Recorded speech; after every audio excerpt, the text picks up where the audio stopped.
British Record on Partition, as revealed by British Military Intelligence and other official sources, memorandum submitted to the special session of the General Assembly of the United Nations, April 1948, by the Nation Associates, 20 Vesey Street, New York 7, New York, page 1.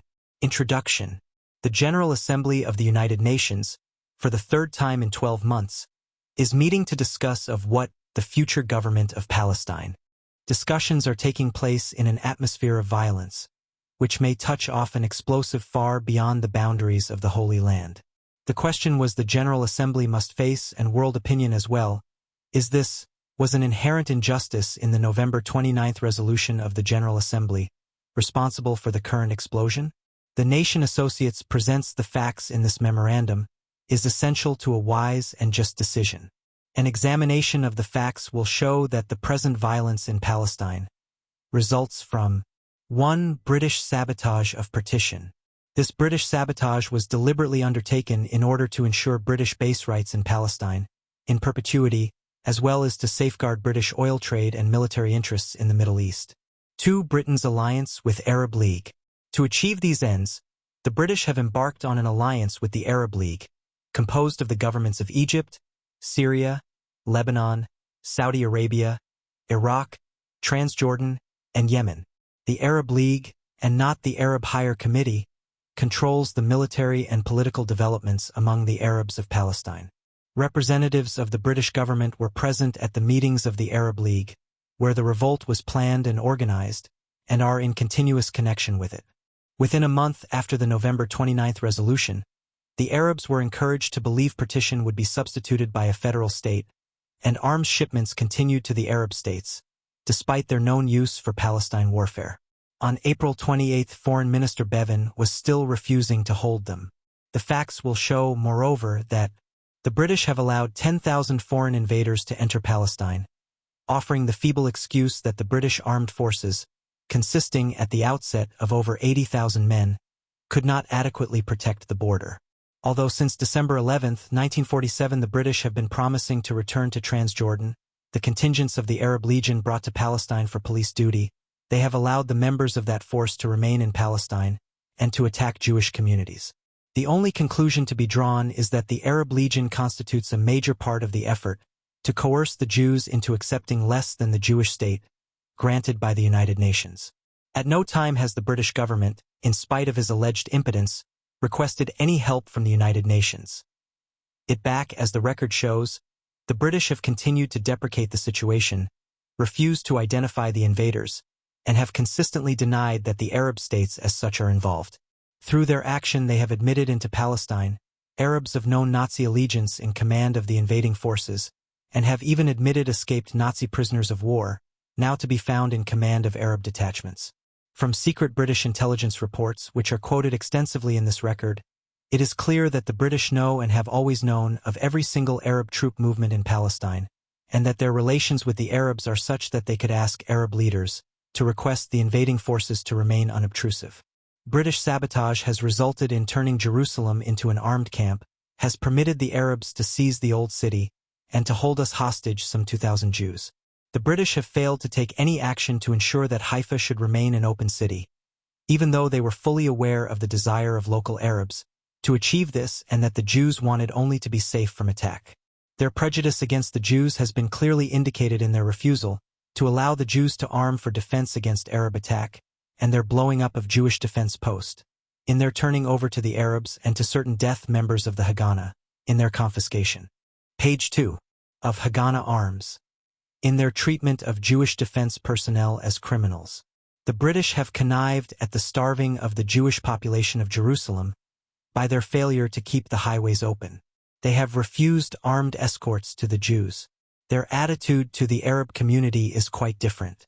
By British admission, the Arab community has been armed by the British.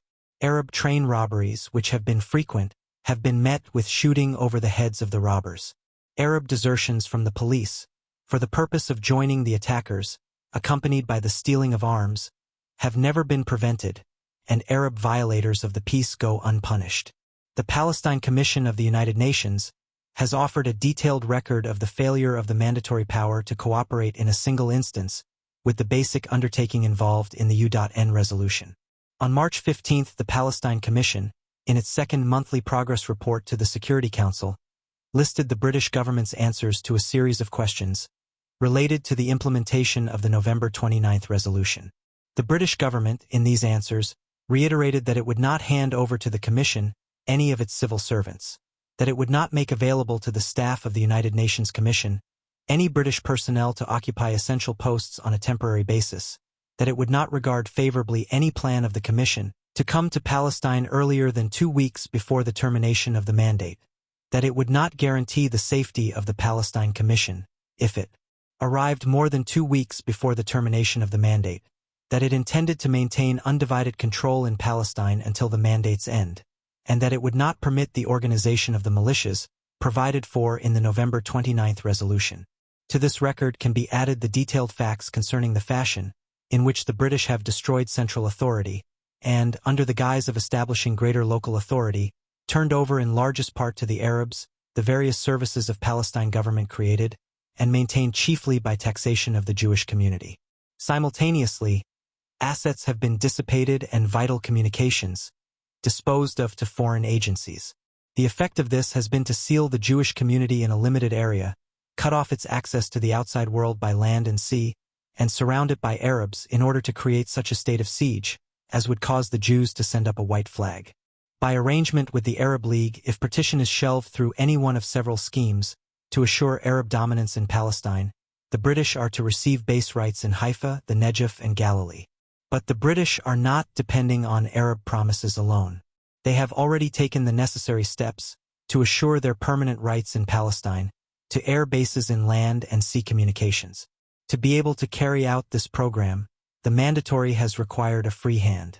That is why it has kept the United Nations Commission out of Palestine and refused it cooperation. The facts contained in this document come for the most part from the confidential reports of British intelligence. So intent are the British upon destroying partition that they have shown themselves oblivious to the fact that with it, they may destroy the authority of the United Nations and even the peace of the world. Freda Kirchway, President. The Nation Associates. Page 3. 1. British Pledge of Cooperation not carried out. On November 13, 1947, Sir Alexander Cadogan, British delegate, told Subcommittee 1 of the Ad Hoc Committee on Palestine, in reply to a question, as to whether the United Kingdom would accept the recommendations of the General Assembly. If the Assembly by a 2/3 majority proves any solution, His Majesty's government would not take any action contrary to it. On December 11, 1947, Arthur Creech Jones, British Colonial Secretary, told the House of Commons, "I could not easily imagine circumstances in which the United Kingdom would wish to prevent the application of the settlement recommended by the General Assembly." A day later, Foreign Minister Bevan told the House of Commons, "I am not going and His Majesty's government is not going to oppose the United Nations decision. There that decision is of that world organism whether we agree with it or not. It is on the statute book of that great organization. May it be possible to implement it. If it is, and if my colleagues or I can render any assistance with advice, with help, with our officials, with our administrative ability, with our historical knowledge, to smooth out the transition, to try to prevent the divisions from being widened, in other words, to do anything possible to promote concord, friendship, and amity between these peoples, we shall do it." British pledge to maintain peace and security. A specific promise that the British would maintain law and order in Palestine was made by Colonial Secretary Creech Jones. In the House of Commons on December 11, 1947, he said, "So long as the British remained in any part of Palestine, they would maintain law and order in the area of which they were still in occupation. It has been made quite clear by the High Commissioner to the leaders of the Jewish and Arab communities that so long as the mandate continues, the mandatory government is responsible for law and order and will do its duty in protecting life and property of citizens irrespective of race. Between now and the termination of the mandate, the British government in Palestine will remain responsible for law and order. None of these pledges has been fulfilled." Colonial Secretary gives preview of British non-cooperation. Actually, A preview of the form British non-cooperation would take was offered by Creech Jones on December 11, 1947, in the very same speech in which he assured the House of Commons of British compliance with the Assembly's resolution. He then made clear that the primary objective would be an orderly withdrawal of the British in Palestine. Then he set down the following principles. 1. In order that the withdrawal may be conducted in the most orderly manner, and with the least destruction of the ordinary life of the country, it is essential that the mandatory power should retain undivided control of the country until evacuation is well underway.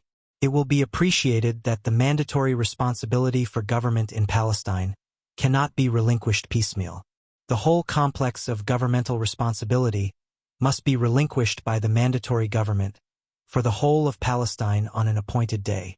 And the date we have in mind for this, subject to negotiations with United Nations Commission, is May 15th. 2. As His Majesty's government have made it clear that they cannot take part in the implementation of the United Nations plan, it will be undesirable for the Commission to arrive at Palestine until a short period before the termination of the mandate. For reasons of administrative efficiency, responsibility, and security, this overlap period should be comparatively brief. 3. Other matters on which negotiations with United Nations Commission will have. Page 4. To be made include the proposal in the partition plan that an area situated in the Jewish state, including a seaport and hinterland, shall be evacuated by February 1, 1948. This presents considerable difficulty and must be studied further with the UN Commission in connection with the thorny problem of immigration. If the traffic immigration is encouraged during the next few months, a grave situation in Palestine will arise which will make an orderly withdrawal and transfer of authority extremely difficult. The camps in Cyprus have also to be emptied.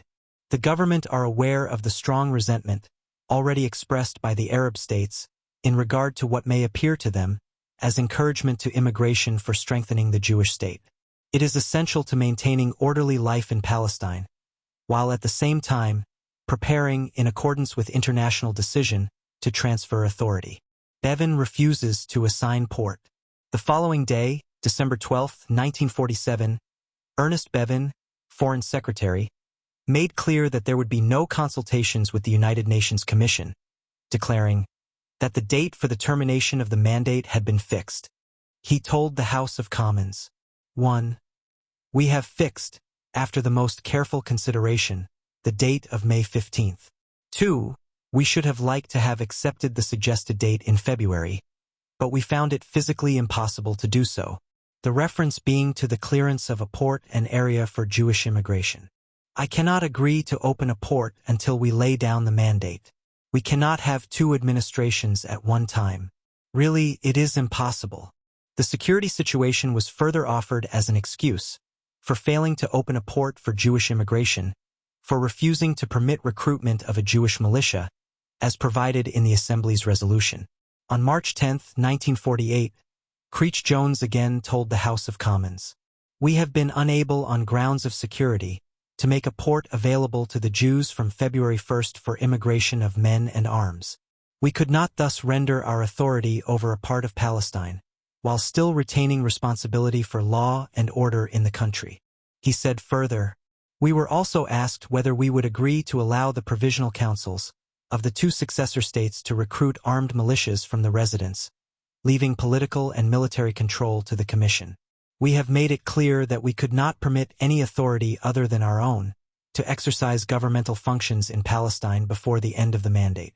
To allow the recruitment of militias would involve two distinct authorities in the country at one time, one of them taking steps to implement United Nations plan. Further, such a procedure could not fail to increase immeasurably the possibility of grave disturbances while the mandate still ran. The suggestion did not take account of the realities of the situation.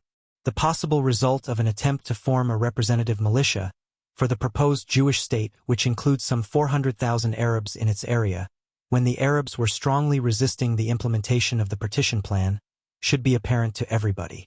The objections to this step, of course, apply with even greater force to the Jewish request that the Commission should immediately start to establish a purely Jewish militia for the Jewish state, with full training facilities and the acquisition of the necessary equipment and stores. British declare November 29th resolution unworkable. That same day, moreover, he told the House of Commons the decision was unworkable, and forecast that the Commission would be unable to go to Palestine. The situation in Palestine has tragically deteriorated since the Assembly resolution. Consequently, the Assembly's plan, conceived as it was in conditions of strong partiality, has in some respects proved impractical and unworkable. It is possible that the Palestine Commission of the UN may find itself unable to proceed to Palestine because suitable arrangements have not been made either by the Security Council or by other organs of the United Nations for it to take up its duties there. On March 2, 1948, Creech Jones, in the Security Council of the United Nations, openly charged the partition plan with prejudice, declaring, "It is not for me to comment on certain obvious defects in the partition plan which," page 5, "arose from its being conceived in conditions of strong partiality. The United States asks us to endorse the plan adopted by the General Assembly. For reasons which we have so often explained, we cannot do so. We cannot participate in any way in the implementation of a plan which involves the coercion of one of the communities, and in Palestine that is the larger community." Small wonder that on April 10th, the Palestine Commission reported to the General Assembly that 1. Security has not been maintained, and that, unless security is restored in Palestine, implementation of the resolution of the General Assembly will not be possible. 2. That, as a consequence of the non-cooperation of the mandatory power, the provisions of the Assembly's resolution for a progressive transfer of administration from the mandatory power to the Commission have not been complied with. The mandatory power has insisted on retaining undivided control of Palestine until the date of termination of the mandate, and on relinquishing the whole complex of governmental responsibilities on that day, except for the area still occupied by British troops. In the view of the mandatory power, the progressive transfer of authority refers only to those areas. B. The Commission could not proceed to Palestine until 2 weeks prior to the termination of the mandate. The insistence of the mandatory power in this point, even though the Commission has been prepared to restrict its activities in Palestine prior to May 15, 1948, to preparatory work and would not attempt to exercise any authority there, made it impossible for the Commission to take the necessary preparatory measure to ensure continuity in administration after the date of termination of the mandate. C. The Commission could not take any measures to establish the frontiers of the Arab and Jewish states and the city of Jerusalem, since the mandatory power informed the Commission that it could not facilitate the delimitation of frontiers on the ground. D. The refusal of the mandatory power to permit any provisional council of government, whether Arab or Jewish if selected, to carry out any functions prior to the termination of the mandate, made it necessary for the Commission, in accordance with Part 1b(4) of the resolution of the General Assembly, to communicate that fact to the Security Council and to the Secretary-General. The refusal of the mandatory power to permit the taking of preparatory steps toward the establishment of the armed militia envisaged by the resolution for the purpose of maintaining internal order and preventing frontier clashes has made it impossible to implement the Assembly's resolution in that respect. Page 6. 2. The intention behind British policy in Palestine. On December 29, 1947, exactly 1 month following the United Nations decision on partition with economic union, the Lebanese envoy in London, reporting to the Foreign Minister of Lebanon on a meeting between himself and Foreign Secretary Ernest Bevin, quoted Mr. Bevin as telling him the following: "Now that the question has reached this stage, we are determined to withdraw from Palestine, so that Arabs and Jews should remain alone to face each other and the hard facts. British aim a federal state." In the same report, the Lebanese envoy wrote, "Official circles here believe that if America were to change its position, the Arabs and Jews would remain alone face-to-face with the facts. The result would then be the attainment of a solution of the question on the basis of a federal state." United States Minister to Beirut tells about federal plan, or Abdullah Conquest.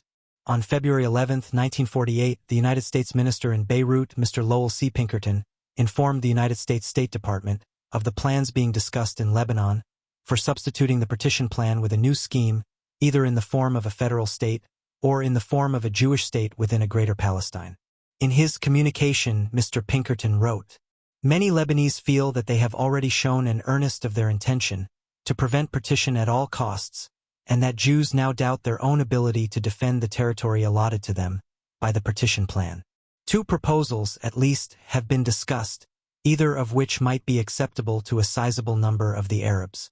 If adopted, the first might be only prelude to the second. 1. Revival of the 11th hour Arab compromise suggestion at Lake Success cantonization, or a federal state. 2.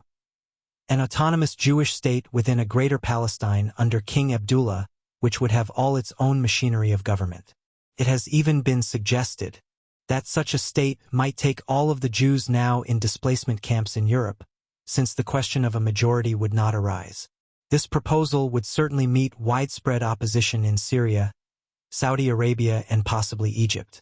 Visitors recently arrived in Lebanon from the United States are all eagerly questioned on the possibility of a change in the attitude of United States towards partition, but no satisfactory reply has been received. British knowledge of Abdullah plan to occupy Palestine. On April 17, a day after the Security Council had adopted a resolution calling for a truce between the Arab Higher Committee and the Jewish Agency, and upon the neighboring states to refrain from activity which would upset the truce, King Abdullah of Transjordan let it be known that he would send the Arab Legion into Palestine to defend the Arabs allegedly against the Jews. On January 31st, the nation had reported a plan whereby King Abdullah of Transjordan would be permitted to overrun Palestine in exchange for giving up his ambition to establish the Greater Syria Federation through the annexation of Syria and Lebanon. On February 13th, the British fortnightly intelligence newsletter, number 61 Headquarters Palestine, confirmed the nation's story and anticipated the April 17th declaration of Abdullah. British intelligence reported that Musa Alami, head of the Iraqi-supported Arab office, who had been living abroad for a year, had returned to the Middle East. This is its explanation. Apart from the question of the Arab officers, there is reason to believe that Musa al-Ami's visit had certain political implications. It has been rumored that in return for the shelving of the Greater Syria scheme, Syria and the Lebanon may be asked to consent to King Abdullah's occupying Palestine. Musa al-Ami's recent visit to the king may well have something to do with this. Page 7. 3. British representatives present when Arab League projected revolt. The Arab revolt was openly projected in the fall of 1947, at the very time when the United Nations were meeting in the regular assembly session and discussing the Palestine issue. The decision to launch the revolt was made at a meeting of the Council of the Arab League in Sofar, Lebanon. This meeting was attended not only by the heads of the Arab governments, constituting the League, the Mufti and Fawzi Kawukchi, later of the Arab Liberation Army in Palestine, but by Brigadier P.A. Clayton, the British representative in Egypt, and a number of his associates from Cairo and Jerusalem. It was at this meeting that the formation of a so-called volunteer force for the liberation of Palestine was decided upon, as against the use of regular troops of the Arab governments. The decision to substitute so-called volunteer forces for the regular armies was adopted under the influence of Brigadier Clayton and his associates. The Arab League was in fact first projected in 1943 by Brigadier Clayton, who was able to convince Anthony Eden, then Foreign Minister of England, of its usefulness. The League was formed in 1945, and Brigadier Clayton continues to be the only non-Muslim who regularly attends the meetings of the Arab League. The participation of British representatives in Arab League meetings was confirmed by Richard H.S. Crossman, British MP in the House of Commons on December 11, 1947. He said, "British diplomacy has, alas, concentrated Arab attention to the Zionist issue. At meetings of the Arab League, British representatives have been in attendance regularly even when the most violent anti-Jewish actions were approved. We are now suffering the consequences of creating the Arab League on the basis of a single program of denying a Jewish state to the Jews. Arabs careful not to attack the British." On March 6, 1948, E.D. Horn, acting for the Chief Secretary of Palestine, addressed a communication to the District Commissioner of Jerusalem, copies of which were dispatched to all district commissioners, asking them to request Arab leaders to see to it that the foreign soldiers in Palestine remained as unobtrusive as possible. In this communication, numbered CS 749, and marked Top Secret, Mr. Horn wrote, "It is the opinion of the committee that this development greatly increases the risk of clashes taking place between these persons, and the security forces and I am to request that you will take whatever steps are possible to bring this danger to the notice of Arab leaders, who would be well advised to secure that the foreign soldiers remain as unobtrusive as possible. British condone invaders. British intelligence in Palestine is authority for the statement that the Arabs have careful instructions not to fight the British. Fortnightly Intelligence Newsletter Number 61 of February 13, 1948, issued by Headquarters. British troops in Palestine reported that the Arab irregulars are anxious to avoid being involved with the British troops. In fact, they have orders to surrender, rather than fight their way out if challenged by British troops. The Fortnightly Intelligence Newsletter Number 62, Headquarters. Palestine, dated February 27, 1948, further says, the Arab leaders are anxious not to aggravate the British in any way, but the question is whether so many men, possibly 10,000 of them at present in this country, with their bitter hatred of the Jews and their excitable character, whose sole raison d'etre is the killing of Jews, can hold themselves in check until the British forces have quitted. In proof of this careful Arab attitude, the Fortnightly Intelligence Newsletter Number 63 dated March 12, by the Headquarters. British troops in Palestine reported the following. 18. On 3 different occasions, the GOC's car and escort were attacked in the vicinity of Bab el-Wad, on the Jerusalem-Jaffa Road. On the first occasion, a brigadier traveling from Sarafan to Jerusalem in the car was shot at and a bullet penetrated the bonnet. On the page 8, second occasion, the car was hit 3 times, once through the door, once through the window, and once through the petrol tank. Fortunately, there were no passengers and no one was hurt. 2 days later, the car ran into the line of fire when at Kilo 21 on the same road, a Jewish convoy was engaged by fire from Arabs. Dr. Hussein Khalidi of the Arab Higher Executive told an officer of this headquarters that in his opinion the car had not been attacked by Arabs, as they had been instructed to avoid conflict with the security forces. A phone call received by this headquarters from a person who claimed to be Abdul Qadir el-Husseini denied that Arabs had fired at the GOC's car. Arabs held great respect for the British and especially the GOC, the speaker claimed. Page 9. 4. British know every Arab invasion plan. On April 10, the Palestine Commission of the United Nations, in its report to the General Assembly, stated that violence in Palestine as of April 3 has resulted in 6,187 killed and wounded, including 121 British dead, 309 wounded, 959 Arabs dead, 2,118 wounded, 875 Jews dead, 1,858 wounded. The casualties were inflicted in the course of Arab attacks and Jewish reprisals. Responsibility for the violence rests in chief part on some 10,000 Arab invaders who have entered Palestine as members of the Arab Army of Liberation, formed by the Arab League and representing incursions from Egypt, Syria, Lebanon, Iraq, and Transjordan, and upon members of the Transjordan Arab Legion, units of which are stationed in Palestine. The British government, which maintains a number of liaison officers with the Palestine Commission, has reported to that commission only 6 incursions involving small numbers. And it has offered as the excuse for not stopping these incursions the length of the frontier, the difficult nature of the terrain, and therefore the impossibility of 100% frontier control. British reports to the Palestine Commission on Arab armed incursions. On February 4, the British submitted a report, according to the Palestine Commission, declaring, 1. The High Commissioner for Palestine reported on January 27 that the security position had become more serious during the preceding week with the entry into Palestine of large parties of trained guerrillas from adjacent territory. A band of some 300 men had established itself in the Safed area of Galilee, and it was probably this band or part of it which carried out an intensive attack during that week on Yekiam settlement, using mortars and heavy automatics as well as rifles. 2. On the same date, the High Commissioner further reported that a second large band of some 700 Syrians had entered Palestine via Transjordan during the night of 20 to 21 January. This band had its own mechanized transport, its members were well equipped and provisioned, and wore battle dress. The party appears to have entered Transjordan from Syria and then crossed into Palestine, at a point at which the entry of Syrians was not expected. The Syrian and Lebanese frontiers are manned on the Palestine side by both troops and police, although the nature of the border country makes it extremely difficult to secure the entire frontier against illegal entry, especially at night. On arrival in Palestine, this band appears to have dispersed, and it is thus now impracticable to deal with it by military action. So far as is known, its numbers have not engaged in illegal activity beyond the possession of arms. On February 9, 1948, the British again reported to the Palestine Commission.